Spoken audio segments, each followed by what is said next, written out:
Isa sa pinakamasalimuot na maging tagpo ng isang tao sa araw ng pag-uhukom kung ang isang tao ay makakapasok sa impyerno ni Allah subhanahu wa ta'ala. Ang sabi ni Allah subhanahu wa ta'ala, "Inna jahannama kanat mirsada." Katotohanan, sabi ni Allah subhanahu wa ta'ala, ang impyerno ito ay naghihintay.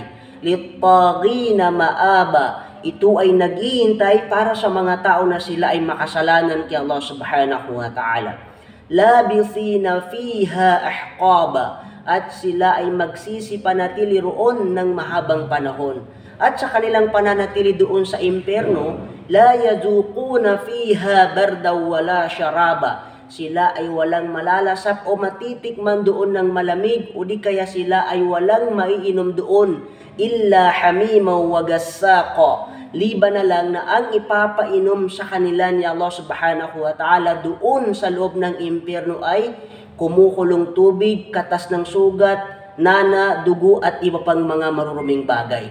Jazaaw wifaqa, bilang kabayaran o gantimpala sa kanilang mga kasalanan o pagsuway nila kay Allah subhanahu wa ta'ala.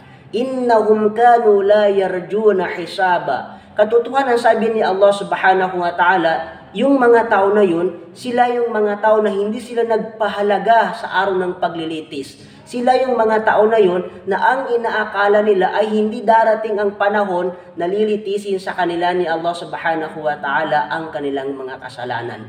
Wa kazzabu bi ayatina kizzaba, at bukod doon, sabi ni Allah subhanahu wa ta'ala, sila yung mga tao na nagpasinungaling sa aming mga aya, sa aming mga tanda ng tunay na pagpapasinungaling. Wa kulla shay'in ahsaynahu kitaba, lahat ng bagay ito ay aming itinala, sabi ni Allah subhanahu wa ta'ala. Kaya sabi ni Allah subhanahu wa ta'ala, fazuqu, lasapin ninyo, tikman ninyo, sabi ni Allah subhanahu wa ta'ala, falan nazidakum illa azaba, sapagkat hindi namin kayo bibigyan, sabi ni Allah subhanahu wa ta'ala, liban na lang ng tunay na kaparusahan sa impyerno ni Allah subhanahu wa ta'ala.